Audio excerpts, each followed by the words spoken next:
नमस्कार. वास्तुकरी तथास्तूमध्ये आपल्या सर्वांचं मनापासून स्वागत. सध्याच्या काळात, धावपळीच्या काळात माणूस काळजीनं, रोजच्या ताणतणावानी इतका त्रस्त झालेला असतो की आनंदानं जगण्याचं तो विसरूनच जातो.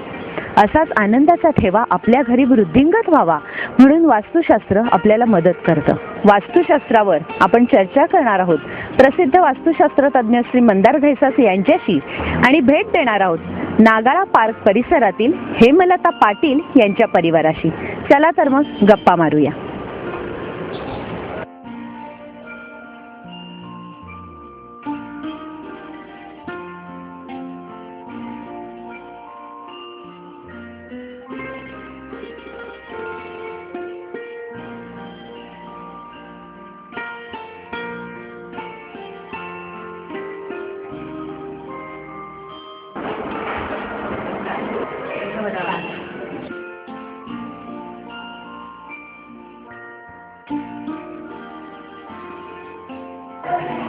सर, वास्तुशास्त्र या विषयावर चर्चा करण्यासाठी आज आपल्या बरोबर आहे हेमलता पाटील यांचा परिवार.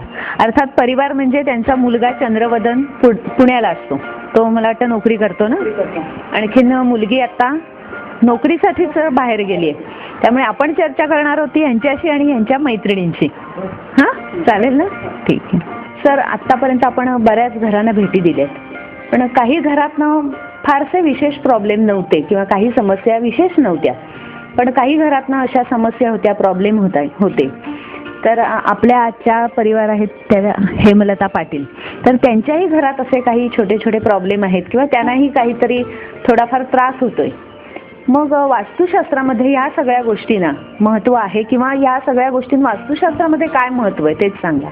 भौगोलिक परिस्थिती जेव्हा आपण बंदिस्त करतो आणि त्याला आपली पाठी लावतो, त्याला आपण आपलं घर म्हणतो, ते आपलं झालं. पण निसर्गापासून आपण ते छोटेखानी निसर्ग आपल्या घरासाठी केला तेव्हा त्याचा पंचमहाभूत आणि दशदिशा यांचा आपण कधी विचार करत नाही. बिल्डरकडनं जागा घेतली, हवी तशी रचना केली, सोयी बघितल्या आणि आयुष्य आपण जगायला लागतो.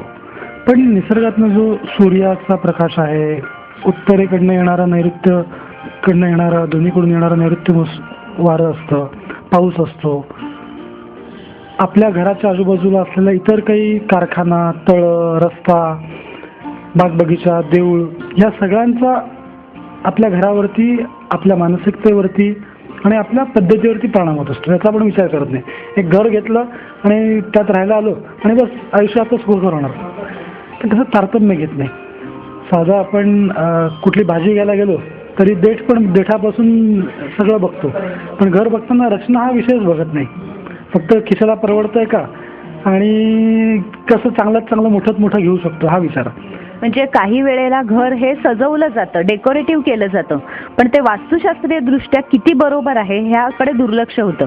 तर या गोष्टींचा परिणाम हा त्या परिवाराच्या शांततेवर होत असतो. जोवर आपण निसर्गाशी एकरूप होऊन जगत नाही तोपर्यंत दुःख आणि त्रास हा होणारच.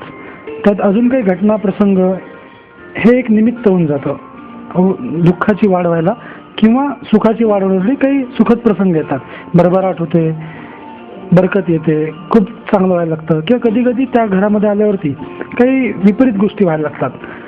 तर घर ही एक भौगोलिक नैसर्गिक परिस्थिती आहे जिथे तुम्हाला उपलब्ध असणारी ऊर्जा, अल्टिमेटली ची आहे, ऊर्जा आहे, ती ऊर्जेचा उपयोग कसा होतो याच्यावरती अवलंबून आहे परिणाम कसे होतील. सर, आपण आता गप्पा मारूया हेमलता ताईंशी. तुम्हाला काय प्रॉब्लेम आहे, तुमच्या काय शंका आहेत त्या सगळ्या तुम्ही सरांना विचारा. मला एवढंच म्हणायचं आहे की ह्या घरात आल्यापासून मला खूप त्रास झाला. ह्यामध्ये काय दोष आढळतात का आपल्याला हे मुळात.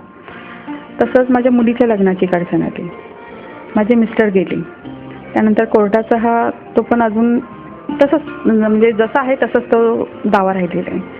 मग ह्यातून मला एक उत्सुकता की तुम्हाला विचारायचं बाबा ह्या घरामुळे काय प्रॉब्लेम येतात का, कशामुळे होतंय हा तुमचा, का होतंय, कशामुळे होतंय. एकदा का आणि कशामुळे म्हटलं की त्याची कारणं आली. विनाकारण झाडाचं पाणी हलत नाही. तर कारणं आपण ह्या घरामध्ये बघून घेऊया. तुमचं मी दरवाजा बघतो, हॉल बघतो, स्वयंपाकघर बघतो, देवघर बघतो, टॉयलेट बाथरूमची जागा, बेडरूम, त्यात असलेली अंतर्गत रचना, हवा, पाणी, त्यात ह्या सगळ्यांच्यामुळे होणारी ऊर्जा निर्मिती, मग त्याचा आपल्या मनावरती, शरीरावरती, आरोग्यावरती आणि आयुष्यावरती होणारा परिणाम. छोटी गोष्ट आहे, कारणं तपासायची. डॉक्टर तरी काय करतात, नस हातात घेऊन नाडी बघून परीक्षण करतात की काय, आणि कफ, पित्त, वात, जगातले कुठलेही रोग ह्या 3 कॅटेगरीमध्येच बसतात. तसं घरातलं कुठलीही कारणं ही मूलतः ह्या नैसर्गिक परिस्थितीमुळे काय घडलेलं आहे आणि तुम्ही काय पूर्वपुण्याई आणली आहेत याची सांगड घालणं आहे. म्हणजे भविष्य आणि पास्ट ह्या दोघांना वर्तमानात कसं साजेसं करायचं आहे तो अभ्यास, तो आपण करूया. तुमच्या घराच्या माध्यमातून आपल्या प्रेक्षकांनाही बरंच काही ऐकायला मिळेल, सांगायला मिळेल. आपण आपलं घर बघूया त्याच्यासाठी. पाटील वैद्य, तुमचा दरवाजा हा पूर्वाभिमुख दरवाजा आहे आणि घराच्या आग्नेय भागामध्ये हा दरवाजा आहे. त्यामुळे एक प्रकारची उद्विग्नता, एक प्रकारचा दाहकता, एक प्रकारचं स्पीड ह्या दरवाजाच्यामुळे लाभ होत असतो. कारण का शुक्र ग्रहाचा प्रभाव आणि चंद्र ग्रहाचा प्रभाव, शुक्र हा एक पापग्रह मानला जातो आणि त्याच्यामुळे खूप व्यवस्थित असणं, छानछोक असणं, खूप खर्चिक असणं, अशा प्रकारचं वातावरण निर्मिती होत असते. हे एक वन ऑफ द कारण आहे.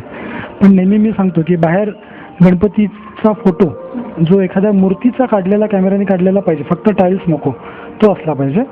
आणि दरवाजाला उंबरठा पाहिजे. उंबरठ्याशिवाय ती चौकट कसली, नाही तर ती त्रिकट झाली, तर तो लाकडी असावा, दगडाचा नसावा. हे सांभाळा. सर, मग आता तुम्ही म्हणालात आग्नेय दिशेला त्यांचं प्रवेशद्वार येतंय, मग ते म्हणजे असू देत का असू नये असं?